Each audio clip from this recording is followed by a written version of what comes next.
Yeah, yeah.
It looks funny if that mask half closed. Really?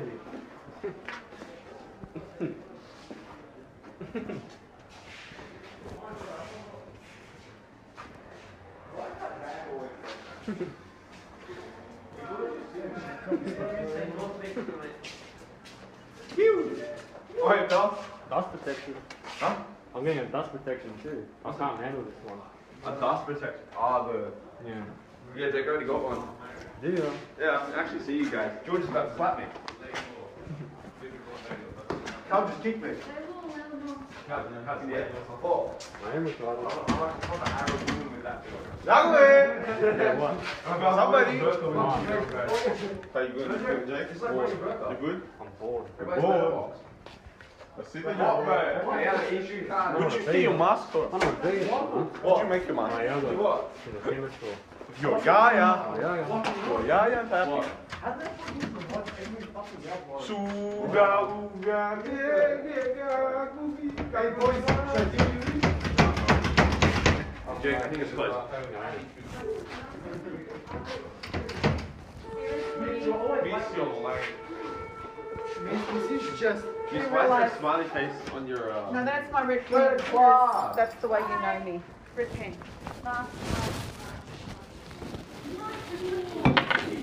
This is cow. Wait, how's the fine? Exactly.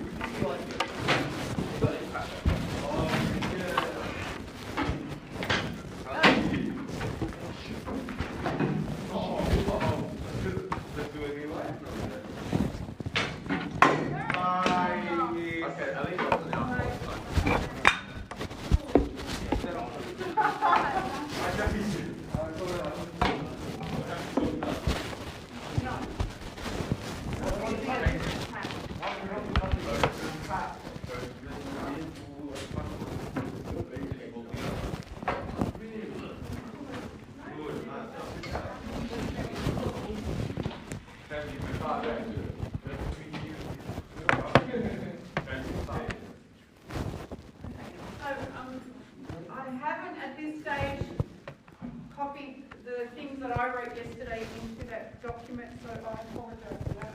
I had a chance to. But what I do want to do is go through sections from the 3 sections that you've read. And we're going to look at views and values that come out of those sections. Hey, Miss. That's the biggest view. That's probably me. Oh! Miss, have you started outside? I have. Yes! I don't have them yet. Miss, I just have one question. You have a mask? Do you have a mask? most people. Most people. Wait. Do you have a mask, though, Miss? So, sorry? Do you have a mask? Yeah. Do you have a mask? No. Oh, I do. You're outside, we shouldn't have. You're just going to the outside.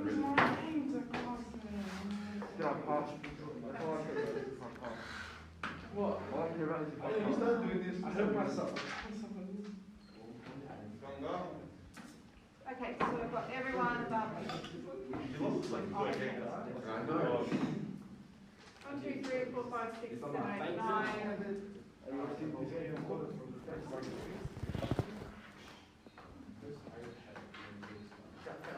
Oh, Jake's here. Sorry, Jake, I didn't even see you there. Yeah, Quiet. So quiet. In his own room. All right, you need your novel, you need notebook, you need to be ready to discuss things. And I'll send through that document, hopefully today, tomorrow at the latest. Lisa, when are we going to get our marks for socks? This week,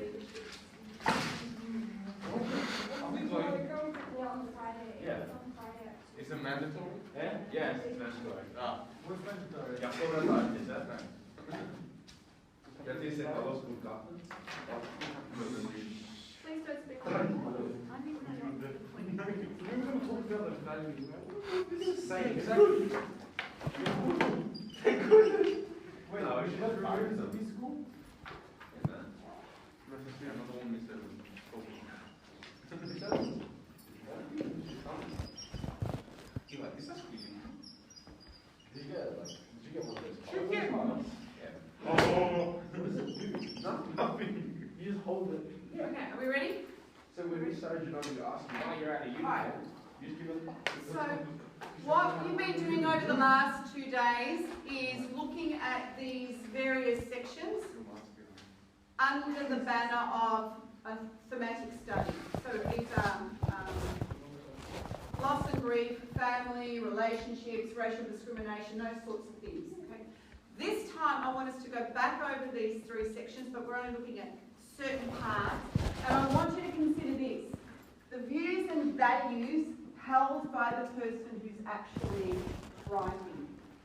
And I'm putting this up here because one of the rubric accessible areas is that you not only understand the text and the issues within the text, that's the themes, but you'll also understand the views that are held by the characters and the values that they hold dear to them, which may be reflective of the views and values that the author offers as well.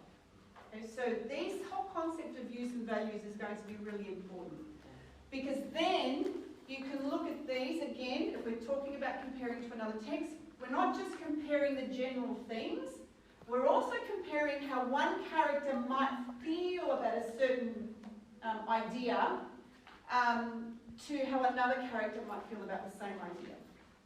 Right, so this is the layering that has to happen in this analysis work.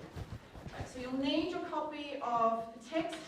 I'm going to draw through some of the sections in here. And the first one we're going to look at is, again, this is rereading, because you all should have read this. Page 38, I want to look at March the 8th. And this is Sanders Senior. So these are all short, they're not very long. So if you can get to 38, March the 8th. I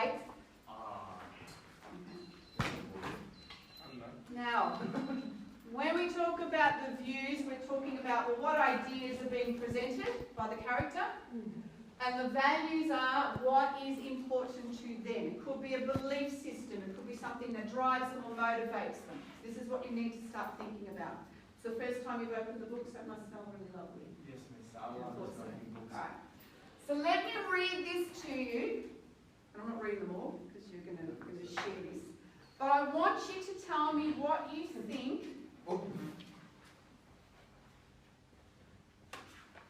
What do you think Sanders is telling you about A, Mr. Whitechapel, and B, slaves in general? Right? Under views and values. Right. Are we ready? Yeah. Okay. So, March the 8th. March the 8th. Wrong book. I told you I'm ahead of you guys, miss. I'm already on 7 stages of March the 8th. March the 8th. Sanders Senior says, or writes in his diary, because remember this is his diary.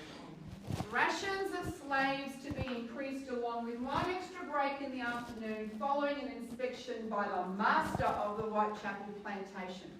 Cock-a-doodle-doo. He said they looked thin. What good is a fat slave to anyone but himself? Mr. Whitechapel, you are wrong, sir.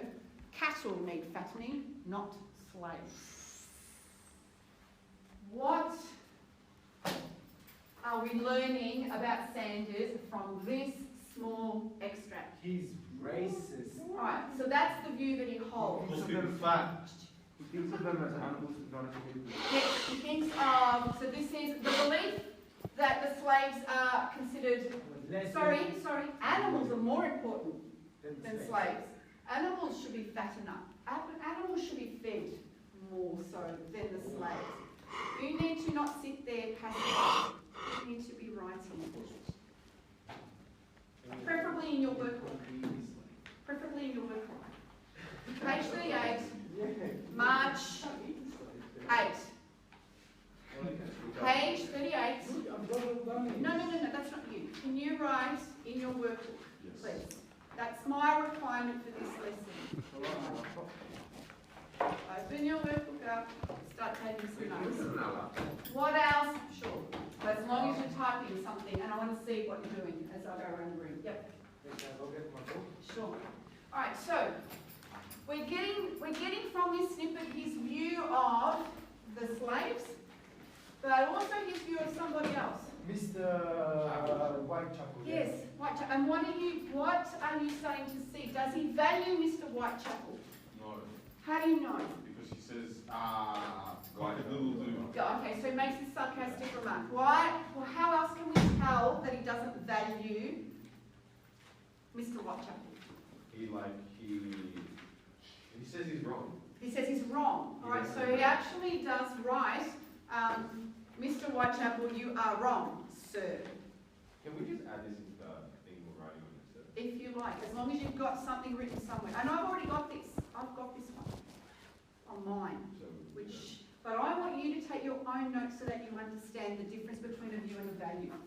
So we're looking at how he views the slaves. And he views them as inferior to animals. That's the first thing you have to do. And what does he show about value? It shows that he does not value them. In fact, he values cattle who should be fed more so than the people themselves. Right, so this is really important. This is where the views and the values come into play.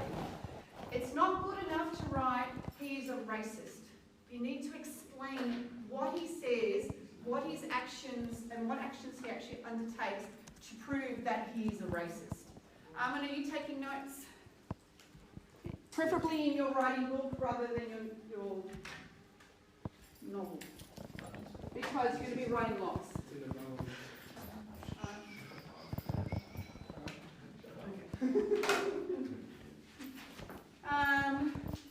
Anything else? Master of the Whitechapel Plantation. Capital letters. Actually writes it capitalised in his diary. Does this add to the sarcasm? Good. In his reference to Mr. Whitechapel. He doesn't call him Mr. Whitechapel. He calls him the master of. Yeah. Is he not the master? He is the master of. But the way it's written, capitalisation, capital M. It's not yes, it's a. Okay. It's what the other. Does he value Mr. Whitechapel? Yes. No. Does he value Mr. Whitechapel? And what Mr. Whitechapel is trying to do for the slaves in particular? No. Okay, please make a note, right? So this is in addition to the stuff you're doing yesterday. So somewhere else you have to write this information. You need to look at views and values. Right, so he gives you his view of Mr. Whitechapel. He speaks about him sarcastically and there's perhaps even a sense of condescendingness. Condescendingness, is that a word? Of condescension in this. He does not agree with his estimation that these slaves need to be fed. In fact, what we're really learning is that Mr. Sanders doesn't really believe that we should be doing that for these people. In fact, it's not them that we should be focusing on. We should be looking after the animals. Eli, are you taking any notes? Yeah. Yeah, I wrote. What did you write? March 8th. Take some notes. That's what I wrote. It's not mine.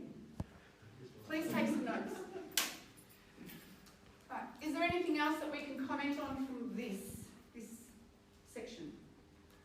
Oh, what do you learn about Whitechapel, Mr. Whitechapel? That he actually cares somewhat for Yeah, so in some way you're getting some information, because you need to add this as well.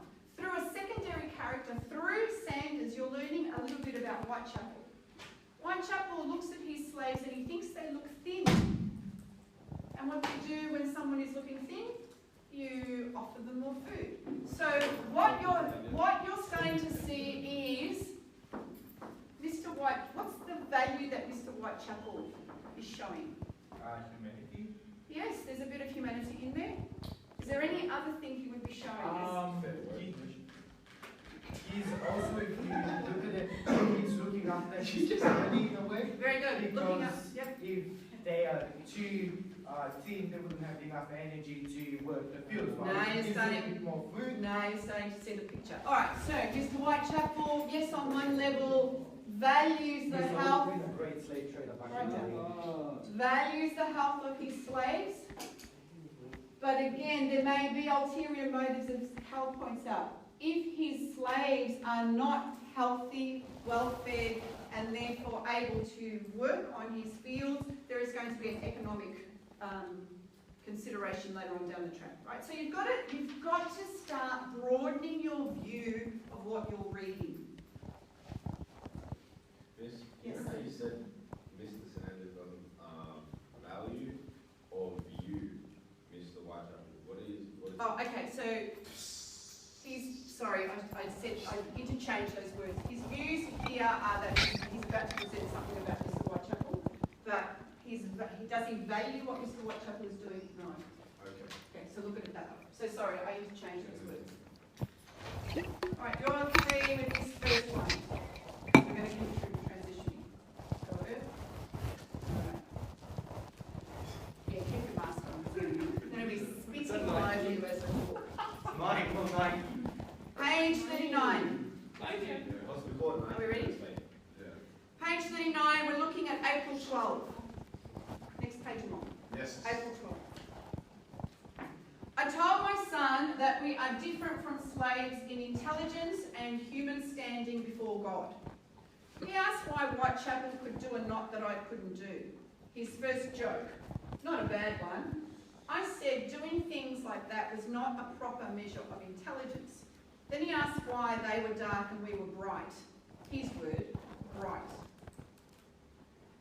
What are we learning about Sanders' view about the slaves, intelligence, and even his understanding of the word, of the play on the word bright, because that's another thing that comes out here. What do you think? Let me have a good crack at this. So he views slaves as, I would say, genetically inferior, pretty much, to bright people. And by the word bright, instead of thinking as in bright as in a brighter color, he thinks as in bright In intelligence. Yep. You could argue that. There's a play on this. The boy means The boy dark doesn't and get it. sorry. I think the boy means dark and white. And white. He says bright because his father says Instead he bright. uses the word bright, which is a word that we tend to associate with intelligence. So we're getting views about intelligence, capacity to learn. We're getting views about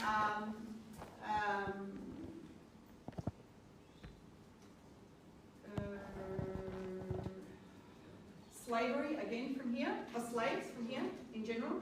We're also getting a little bit of a view about where God fits in. God, Thomas and I were different from slaves in intelligence and human standing before God. So when God has all of these people in front of him, who do you think is going to be at the front of the line? White people. White people, not the black people. No, sorry, miss. Bright people. All right. Now, so what are the values? All right. So he, in regards to a value, we're actually going to talk about a devalue. He devalues the capacity of the black people to have intelligence. He devalues their standing before God. Right? He he assumes that intelligence has got to do not with knots, but with what? What do you think? He doesn't actually say it, but what do you think? Well, they can read, I think. Sorry, say that again. That white people can read it, whereas slaves couldn't. Yeah. I would suspect that his view of intelligence is much more linked to your ability to read and write rather than to create knots and things like that. So, in other words, in general, to give you his view, and what he's doing is he's devaluing their capacity to do anything. But then again, Miss, you can argue that he does have a little bit of a point. Generally, people with intelligence, even in modern day, are the people who are doing studies and have studied something and are literate people. Okay. While people that, for example, tradies, you wouldn't call them dumb, but you wouldn't call them the most intelligent people compared to like a doctor. You might want to stop just... Wait, miss, wait. But you can call them wise. You can, yes? Because they had life experiences that, for example, an intellectual, like compared to that, wouldn't have had the same things. And if you took advice, you would most likely take it from a wise person than an intellectual. I'm not going to comment, but I'm going to throw it to someone else. Go Eli. It's just smart in different ways. That's it. Yeah. Like, not intelligent in different ways, and like you wouldn't ask the doctor, you wouldn't ask the tradie to, like you said. Okay. So is the difference between, I don't want us to mix that. I think we need to be clear. Are we talking about intelligence, or are we talking about skill, or are they both intertwined together? Well, I think intelligence doesn't mean skill. No, intelligence doesn't mean skill. Well, I don't see it that way. Does anyone else see intelligence and skill being... Skill is the ability to do They something. can intertwine, but they're not the same. They're not the same, but they can intertwine. Okay, so do you think maybe here, what Sanders is actually showing you is that he has a very distinctive view of what he thinks intelligence is. And intelligence for him may be much more the reading and writing traditional academic stuff that we would do, rather than looking at someone who can skillfully, in this case, make a knot. So he has a very limited capacity to understand what a person can bring to share with others. Right? And that's really important to understand about Sanders. Because of his single-mindedness and his racism, and his real belief that these are subhuman people, he cannot see anything that they do, regardless of skill, as being of any intelligence at all, or any importance. So, devalues, right? So I want for you to write this down. I want for you, in your own words, to try and understand what Sanders is saying here. Yeah, I mean, maybe And he like doesn't- instruments and He stuff. doesn't even pick up on his son using the wrong word. Did you notice?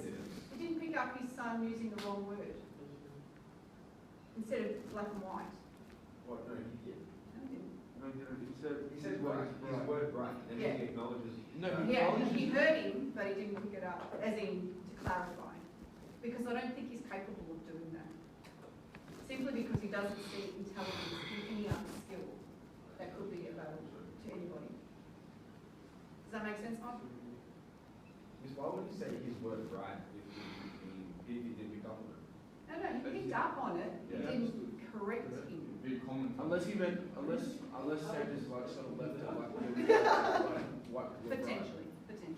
But I'm not going to get caught up on one word. Okay, ready to move on to the next one? Page 40 and 41, we're looking at July 6th. The last weeks have been long days with barely time to eat, wash and sleep. My son is in good hands with the cook. Whitechapel must see her as another of his daughters. Surely he is kind, the best of the plantation stock. Eli? Yeah. What do you reckon? Well, Wait, hang on. What are his views? So what is he telling us about? What are the ideas that are coming out of this? he thinks that they're stock. Yeah, Thank that- you, that- Thanks that's how for clarifying that's that. how he confused it. Okay, so we're getting an additional idea of how he views the slaves. And stock again refers to animals on a farm. Alright, so likened a little bit to cattle, but in this case we're not going to fatten them up because he's already said he's not really interested in feeding them. What else are you learning here? What do you learn about cook? He liked it. What did he say? She's taking care of his son. She's young, She's young. My son is How in do good you know hands. she's young? but none one of his daughters. Yes, Whitechapel must look at her like a daughter. Wait, miss. I know Whitechapel is much, much older. I know that. But the fact that he's written in here, he must look No, at her as a but daughter. miss, you said that he would have been around the age of 85 when he got married with the book. So he should be around the age of, let's assume, 80 now. Yeah. Saying that his daughter would actually imply that about maybe 30 or 40. Maybe 60 or 70. Could be. Depends on when they have children. Exactly. But I just said leave that part out of it. The fact he uses the word daughter Shouldn't use suggests granddaughter. child, suggests that in some way Sanders is conscious that Cook is young, even though in this section he tries to convince himself that she's a woman and she's much older than her 15 years of age. Right? So, if these are the views, is there any value in any of this? Does he value Cook? Yes. Why? But he says, With her hand. yeah. No. I think you need to read the whole thing. Don't write with your hands.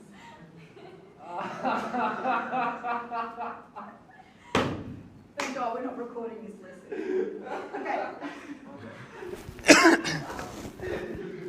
Alright. So, Costa said he values Cook because Cook is good with her son, his son. As in looks after the son, please. Don't leave handy manipulation anywhere in this. The second thing, what else does he value? What does he say about Whitechapel? He's kind. He values Oh. He's kind. He said that he's the best out of the whole stock. Okay. So he does acknowledge that Whitechapel has good qualities. Yes, and good- absolutely. And you need to make note of this. Was he talking shit about it before? Yes. What?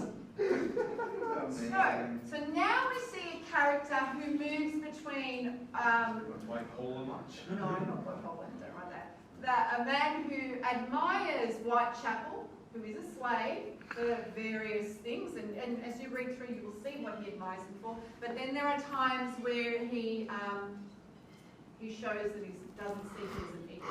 So admiration kind of comes with respect.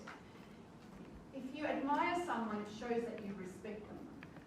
In this particular, and that's a value. In this particular case, we're seeing that there is some level of respect for a slave, which is contra everything that we know about Sanders Senior. Because he usually doesn't come across that way. Because we've already read that he doesn't think much of them. But obviously in his mind, there are some slaves that might be a little bit higher up along the hierarchy of where they sit. Maybe she's got like a lighter complexion or something. I don't know. Who's she? Cook. Maybe he ranks her that way. I don't know. No, I think he just ranks her as a piece of meat that's available for him, which is very different. Yep. Miss, interesting thought I just had. It'll come back. Yeah.